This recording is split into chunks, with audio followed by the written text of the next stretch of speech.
Warfare getting stronger towards me. Last week I booked a room at a caravan park in Midland, Perth to stay there for 4 nights in November while I go to court. They took a booking fee from my Google Wallet of $108.58, then sent me an email to pay the rest $322.50. I paid the rest over a bank transfer, which they sent the details in an email. They said they didn't receive the money, so I asked for them to cancel my booking and to please refund me. Instead of refunding me, they took another $110.21 from my Google Wallet. I went to Albany to Commonwealth Bank to see if they could help. Apparently, they can't help because the bank I'm with, Bankwest, is a separate bank to Commonwealth. I feel lied to. I thought Commonwealth bought Bankwest and were joined in Western Australia.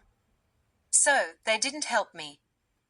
I rang Bankwest a few times in the morning and they weren't picking up after hours of being on hold. When I rang them, I hung up while waiting for someone to pick up and redialed Bankwest a few times, just to try my luck. I got so mad that they weren't picking up, and mad that there's no Bankwest banks in Albany or anywhere nearby. I drove home to Mount Barker. I got home and got drunk so that I wouldn't have a panic attack, because I got scammed over $500 altogether from the caravan park. I rang Bankwest again in the afternoon. A guy answered, but then hung up, so I rang again, and finally a lady answered and helped me. She said there's no guarantee that I'll get any money back. She sent me a form to fill out of the incident, which I had to send to the bank so they can investigate what happened. The bank cancelled my card and reissued a new one, and I took my cards off Google Wallet. Same with PayPal too. I feel like the warfare is at an all-time high in my life right now for some reason. I lost my job, got scammed $500. I just have to book a hotel room in the city on the day of arriving there, because I don't trust online booking anymore, and especially when the bank makes it so hard to get your own money back too. Also yesterday, on the 20th of October, I had to redo the affidavit of serving carry because the court wouldn't accept one small mistake, so on top of everything I had to do that as well. While I was in Albany sorting out the scam, I also went to a supermarket and handed them my identity details, like a photocopy of my driver's license and Medicare card, because the online portal to apply for the job was glitching and broken. Sometimes you have to do things the old-fashioned way and do things in person. Today is the 21st of October, and I received some emails of recruitment, and I'm in the system now. I just need an email to fill out my banking details, superannuation details, and tax file number.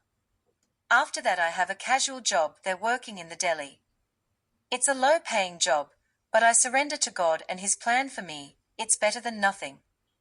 It's only $24.95 per hour as a level 1, which I'll be a level 1.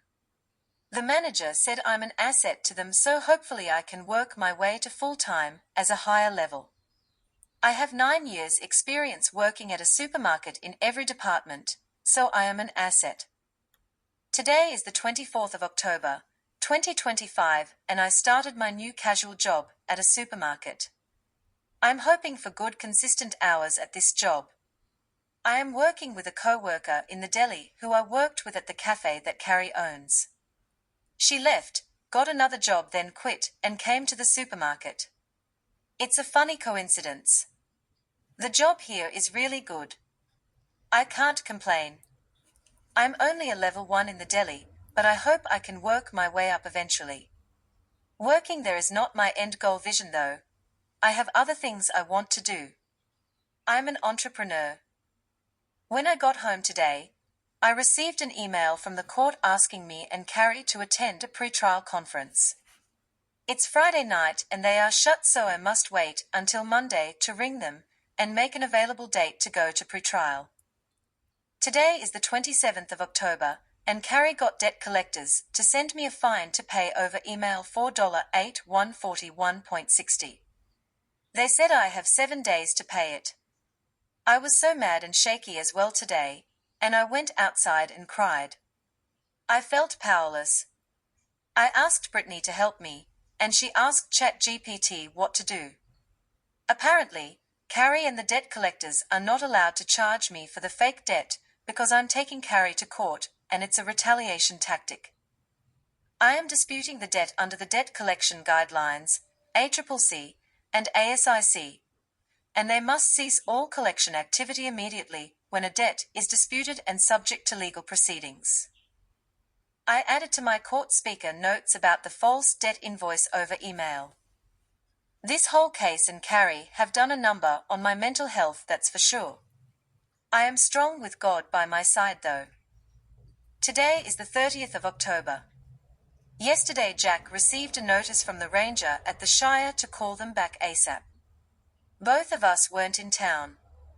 I went to Albany with Brittany. She needed a car battery, and I went to get chiropractic done. The ranger left the note on the front door while none of us were there. Jack was at work too. Carrie told Brittany she wouldn't report the cats, but it turned out that Carrie betrayed Brittany and got all our cats reported. The reason we know for sure that it was her is because when I sent a photo of the callback card to Brittany while she was at work, after work she confronted Carrie in a serious matter just by walking up to her and just looking at her angrily with intense evil eye. Then Carrie said it wasn't me. And she knew what it was about without even mentioning cats, because Carrie said, "I'll take your cats and look after them, don't quit, I need you. You're the only barmaid I have, I can't lose you," begging for Brittany to stay. So, she gave away the fact that she reported the cats. Carrie is not only is getting me and Brittany reported, but now bringing Jack into this because he also has a cat, and now he is annoyed at Carrie. Today I had to work at the supermarket in Albany and had to hold back my tears. Tonight, Brittany and I have no choice but to take all our cats to a foster carer in Kendenup. It's sad because now my cats must be outside and alone. I'm scared for them. They are my babies. I haven't stopped crying yet. Yesterday, I reported Carrie to Crime Stoppers and LGIR. LGIR has now emailed me today saying they have directed my inquiry to racing, gaming and liquor for review. The thing I reported her for was for leaving the premises while it is operating still and going home while leaving one barmaid at the bar with no manager's certificate. Last night after Brittany finished work, she came over to Jack's house and we had a wine. We were strategizing all the things we could report Carrie, for example, moldy food, misrepresenting of alcoholic drinks, condemned accommodation, mouse poo and mice, ASIC for having 3 businesses under one company corporation, which are dodgy because one of the businesses are an electric company. It doesn't fall under accommodation. Her company is under the traveler accommodation industry. Even the cafe doesn't come under that. I suspect she's using multiple businesses to commit tax fraud. Then there's the blackmail threats, cameras listening to co-workers' conversations, threatening emails, coercion. Suspected being behind getting me fired from the chemist. Kicking me out to be homeless, also wishing Jack would kick me out and trying to get him against me. I must go to Perth really soon now, it's not far away. I feel numb, like I said I'm going to need a lot of therapy after all this whole ordeal. Today is the 2nd of November, 2025. The other day my friend Brittany and I caught our cats and took them to her dad's backyard shed for him to take care of them. He lives in another town. He will be the temporary foster carer for now. My cats are not used to living outside and in a shed, so it's been getting me down. I miss them so much. Every time I open a door, I think one of my cats are behind it. Sometimes I see a folded towel or random object and in my peripheral vision I think it's my cats, then realize it's not them and I start crying. Why is Carrie so evil? I feel so numb and depressed and feel like I have nothing to lose. I'm ready for anything at this point, good or bad. I'm a bit over life right now. Tonight, Brittany and I are going to practice going over my speaker notes for court. Today is the 4th of November. I got up early this morning to get ready to leave and drive to Perth. Brittany dropped by before I left to let me borrow a black cardigan for court. On the way to Perth, the phone reception kept cutting out. Brittany was trying to help me by organising a hotel room for me. One that was close to court was fully booked out. She ended up giving me directions to another hotel because we couldn't text each other much with no reception. On the way to Perth, I got a phone call. Luckily, when I had reception, the call was from the vet in Kojonup, 130 kilometres away from Kendanup. My boy Cat was there for some reason. Someone dropped him off at the Kojonup vet. I tried several attempts to call Brittany to get him for me. I managed to call Brittany's dad to get my cat. Brittany got one of my messages, and she went to pick up my cat for me. Brittany dropped my cat off at the foster carer's house in Kendanup, and hopefully he will stay there this time. Brittany got back to Mount Barker just in time before she started her shift at the pub, after dropping my cat off. I am so grateful. I arrived in Perth safely and booked a room at a hotel that Brittany sent me the directions to. It's 5 minutes drive from the court. It costed me $209 for the night. I'm not sure if I'll spend another night yet, we'll see. I got to my hotel room, ordered 2 grilled burgers using DoorDash, because I miss the taste of grilled burgers. Being gluten-free, it's hard to find good quality burgers anywhere. After getting my food, I had a much-needed shower after that long drive, then just surrendered to crying. I cried and cried for my cats and my life. I'm also nervous about going to court. I need a house for me and my cats. I wonder how long court will be and if it will go to trial or not. Hopefully they enter default judgment, then I can go home and hibernate in a ball for a few days. Hopefully court will be a good outcome and in my favour. I pray God will be with me tomorrow, and I pray God puts the Holy Spirit into the judge's heart to see the truth. There's a storm coming tonight in Perth and surrounds. Carrie is driving up to Perth tonight and staying at a hotel next to court. She managed to book a room close. Carrie lied and told the court that she had to shut the pub to come to Perth, but she's working and will leave after work at the pub. She will leave at around 8:30 p.m. Today is the 5th of November. This morning, I woke up early and got ready for court. I had intense anxiety and butterflies.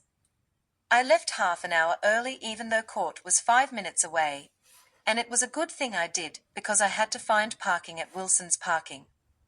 It was a hassle getting my car into a tiny spot. I ended up parking next to a Tesla and almost scraping the side of my car on the pole because the parking is that tight. I had scraped the front of my car on the curb because the curb was too high. I was running out of time, but I managed to park. I also had to wait at the pedestrian crossing to get over to the other side where the court building is. I finally arrived with just 10 minutes to spare. I thought I would have more time, but I didn't. It's lucky I left when I did, far out. When arriving on level 18 where the courtroom is, Carrie and I both got escorted into the courtroom. We were told instructions, for example, when to stand and when to talk by the judge's associate. There were microphones at every table to record everything being said in the courtroom. When the judge walked in, we both were standing and bowed to her. I got to speak first, so I read out my speaker note. Carrie was told to sit down while I read it out. Carrie said what she wanted to say afterwards, which was about how I was casual only during probation, which was a full-blown lie. She also said it's my fault the pay slip said casual because apparently I pressed a button when signing into my shift which said casual. I never saw any button like that, and I would have thought a business owner would check the pay slips considering she was the one who authorized them and put them through. The judge didn't care. The judge said she doesn't care, she only deals with money, not all the industry agreements or work-related issues. It's not in their power. Apparently, we went to the wrong court according to the judge. We were meant to go to the magistrate's court, not the industrial magistrate's court. The guy from the Fair Work Ombudsman told us that we must take it through the Industrial Magistrates Court. The judge was rude and dismissed the case. I was about to walk away with nothing. After my case was dismissed, I stood up and asked the judge, will Carrie still be able to take me to court and claim money from the fake invoice? The judge said, yes, Carrie can. We have no power, but you can write a deed to protect yourself. After I sat down, Carrie stood up and tried defending herself about pay discrepancy, and she stabbed herself in the foot by talking, because she admitted she owed me money, but the amount she thinks she owes is only $6,083.38. Instead of being dismissed, the judge then asked if I would close the case if Carrie settles and pays me the $6,083.38 that she thinks I've been underpaid. So, I said yes and then settled for $6,083.38. Carrie was mad after the court hearing was over and said to me while waiting to go back down the elevators that she will still get debt collectors to get $8,800 out of me. Now that she knows she can get away with it, she will try. I was frantically pressing the elevator button to go down because I feared her. Carrie went on the elevator which opened first. I didn't want to go on the same one as her, so I kept pressing the button in panic because it was confusing. I didn't know what lobby meant and I was trying to find the ground floor button. I just wanted to get out of there ASAP. A kind man came up to me and told me the lobby button is the ground floor. I finally got down the elevators, went back to my car, then drove to the hotel and checked out just in time at 11 a.m. Then I decided to drive home. It was stormy on the way home, with heavy rain pouring down. I stopped at Armadale on the way home for some food and petrol, then just went home. I got back at around 3:30 p.m. I told Brittany everything that happened at court, and we decided to catch up for drinks to talk about it all. I had to wait for her to finish work first. When Carrie and I were at court, Carrie lied to the judge and said that she had to shut both her businesses today. Cafe and pub. The cafe remained open while she was in Perth, and she's working in the pub tonight. She told the judge that she would lose $6,000 profit just from having her businesses shut. Today is the 7th and I woke up to an email from my old boss Carrie saying, moving forward, it is advised that you file the letter of discontinuance ASAP. Once we have been served a copy stamped and sealed by the court, the appropriate parties will be notified and the amount will be taken off the debt. You will receive a receipt in the next couple of days for payment, but a court order has been filed by us, so any lump sum payment made to you will be withheld for collection purposes. Please be advised that interest and filing fees are being applied to the outstanding debt, so any delay on this matter may incur additional charges. I trust that your attention to this matter will be expeditious. Kind regards, Carrie. Brittany and I decided to go to Denmark for lunch and ring up the plumbing company from the alleged false invoice that Carrie sent me and is trying to make me pay for. I sent the plumbing and gas company 2 emails the night before on the 6th asking if the invoice is legitimate, but had no response from them. After calling the company by phone when we were in Denmark, at 12:20 p.m. the plumber said on the phone they thought it was a scam email, that's why they didn't respond. The plumbing company said over the phone that it wasn't them and asked me for Carrie's number. I gave it to them. I asked them please send me something in writing as proof that you didn't make the invoice. They said they will. The admin of the company rang me shortly after asking for more details about the whole situation and the invoice, which I told her everything I knew. They saw the court order too, because I sent a photo of it to the company so that they would take it more seriously. After the phone call with the admin, she sent me an email which I'll share what she said below. Anonymous, Plumbing and Gas, good afternoon. As per my conversation with you over the phone just now, please be advised that Anonymous, Plumbing and Gas changed business owners in December 2021. The ABN and banking details listed on the invoice you attached are not ours and appear to be that of the old business owner, who no longer operates. Further to this, I can confirm that we have not done work at the MT Barker Hotel or invoiced the business in 2025. Should you require further information, please let me know. Kind regards, Anonymous. Accounts and Administration Anonymous Company Name. Today is the 8th of November, 2025. I went to go see my cats today. Only 2 cats are left at the foster carer's house. The others ran away. I haven't seen 2 of my cats for a while now. It's unfortunate this had to happen. It breaks my heart that my cats are unhappy and running away. I had made some Facebook posts exposing Carrie. I made some posts about the false invoice and the plumbing company. She somehow found them even though I have her whole family blocked. She threatened to get a lawyer on Monday and take me to court for defamation. I sent her an email back saying, well then, I'll go to the police, and you could get up to 10 years in prison for making a false invoice from a real company, and a fine for pretending to be a lawyer. I contacted Crime Stoppers again, and made another report of Carrie pretending to be a lawyer and creating a false invoice pretending to be a legitimate business. Then I contacted LPBWA by email showing them evidence of her impersonating a lawyer. LPBWA stands for Legal Practice Board Western Australia. I am worried that the police won't do anything because they seem to be useless in my past experiences. I'm worried she will take me to court for defamation. I will have to get a lawyer this time for sure. I just hope she gets a stern warning from the police to stop her behavior. I feel sick from anxiety again. I can't wait for all this to be over. Today is the 9th of November, and I am so anxious and scared of my old boss Carrie getting me done for defamation. It's making me nauseous and I can't eat my lunch. I am working a 9-hour shift today at the supermarket.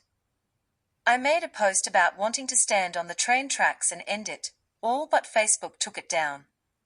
I have no freedom of speech. It feels like the world doesn't care. The only reason I made those posts about Carrie exposing her for what she has done and how she has treated me is because I feel so let down by the system. The RSA Liquor and Gaming Department didn't investigate her. Crime Stoppers aren't seeing my reports. Lawyers are ignoring me. I feel let down, so that's why I made those posts out of frustration and shock, wondering how she can get away with everything. I wanted people to see that she is getting away with crimes. I am so let down today, stressed and feel nauseous. I don't want to be at work or anything. I am ready to surrender and give up. I can't keep going through injustice. It breaks me down after a while. My spirit feels broken. I prayed to God on the way to work and made 2 toilet stops because my stomach isn't handling all the stress very well anymore. I am crying right now, and I don't know what to do. Even my throat feels swollen from the pain of all this and being forced to be quiet by everyone and everything. Darkness likes to stay hidden. Today is the 10th of November, 2025. I wasn't going to go to the police station. I was going to rest today, but Jack came home and said it would be a good idea to get a restraining order on Carrie. So, I decided to go to the Mount Barker police station and get one. I went there and they wanted some more information, so I told them all about the false invoice and impersonating a lawyer. The constable police officer that talked to me said there's nothing they can do because what Carrie did was only an attempt to do the fraud. If I had have paid her the false invoice, then it would have been a crime. The police gave me the details for legal aid help in Albany. I left disappointed because I felt like the police are powerless to help me. Straight after seeing the police, I drove to the legal aid in Albany, but there were only 2 ladies in reception. They took down my phone number and were going to get someone to ring me back. The ladies said that all the lawyers weren't there right now because they were all at court. When I was in Albany, the police in Mount Barker rang me back and asked me to go back down there and make a report. I told the police everything and gave them screenshots and emails for evidence. The police officer wrote down vital details on a card. It had the case number, the constable's name and details and the fraud case number, but the card fell out of my pocket when I left the station. I drove back past to see if I could find it, but it is gone now. I mostly needed it to get legal aid help. I tried ringing the legal aid because they rang me, but I missed the call. I rang them twice, but got rung out twice, so I'll have to physically go back there on my day off work and organize an appointment with them. I think I'll need a lawyer. The police gave me a court document statement that they wrote out for me when I was there, so I can show that to the legal aid when I go there. This situation with Carrie has got to be the most stressful thing I've ever had to go through. Some people say, new levels, new devils, and it's true. I beat one narcissist, then another one comes towards me trying to bring me down and ruin me. After making the police report, I came home, had some food, then went to Kendanup to see my cats at the foster carer's house. I saw 3 of my cats, but the little black one is still missing. The food bowls were empty, and the foster carer isn't looking after them. He is letting his dogs harass my cats too. I'm grateful that my cats are there, but I want to find somewhere better. I want my own house. Every time I go to visit my cats, I have to feed the cats because the carer is not feeding them. That means after work in Albany, I have to drive all the way to Kendanup to feed my cats. I need a house badly. This is insane. This morning on the 11th of November, 2025, 2 officers from the Ranger came and knocked on Jack's front door. I quickly put my gown on and opened the door for them. They had body cameras on. They said someone complained about cats being on this premises, and they wanted to check how many cats are living here. I told the truth and said just one cat, Jack's cat. They asked where the other cats were. I said in Kendanup, then they wanted to know whose property they are at. I said the cats are being cared for by a foster carer. They wanted to know the name and what street. I had to tell them everything. I decided to go to the Shire and get some cat registration forms and also a form to apply for more than one cat on the premises. I messaged Brittany on the way to work with my Android Auto feature in my car and told her that the Ranger came, and I told her that I told them the truth about where the cats are. I said they are in Kendanup at a foster carer's house. She sent me 4 messages. Brittany texted me FFS. You dropped my dad right in it. He'll never help us again now. I am pissed OFF, that's the last I heard from her. She won't reply to any messages I send explaining myself, and also that her dad is not angry and her dad will help us again because he told me he would. I told Jack about the messages from Brittany, and he said he would have done the same thing as me in my position. He would have told the Ranger the truth because they had body cameras on. I sent Brittany registration forms for her cats by email with no reply too. I thought if she registers her cats and keeps them at her dad's property or bring them back to Jack's, then everything will be okay. I went to work today and did my shift in the deli, feeling a bit disheartened because Brittany got mad at me. I bought some of the quick sale items and took them to the foster carer, Brittany's dad, as a nice gesture for letting me have my cats there. On the 11th of November, I decided to get my cats and bring them back to Jack's house. I only have 3 cats now because my youngest black one went missing. Brittany's dad made a Facebook post on a local page to see if anyone has seen a black cat around Kendanup. The reason I didn't make a post is because Carrie might see it and have more to use against me.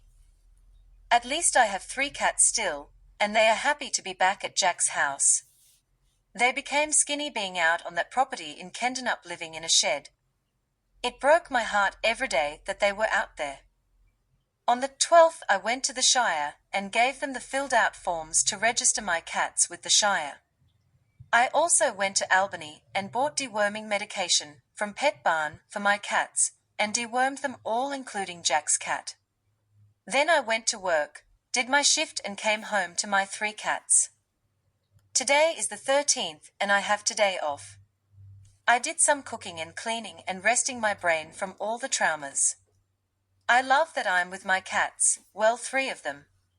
After cooking my food, the Great Southern Legal Aid rang me and wanted to take down some details so they can help me find the right help, or a lawyer that can help with the whole Carrie situation, and what she's done. Carrie still hasn't paid me what she's been ordered to do by court, so I haven't closed the case yet. If she doesn't pay by the time she's been ordered to, 14 days, then she could lose her driver's license or get her car repossessed. I hope she pays me. It's my hard-earned money, and we had a fair deal. She's only being ordered to pay half of my back pay, so why is it so hard? I still haven't got my money back from the scam that happened to me either, but I've mentally let it go now. It's just disappointing, but I've learnt to book hotels in person in the future. I won't book hotels online again. I haven't applied for a restraining order yet on Carrie. I only made a report on her. I think I won't get a restraining order yet, unless she threatens me again. I have cameras looking out at my car and the front yard. Carrie knows that there's cameras, so she shouldn't touch my car.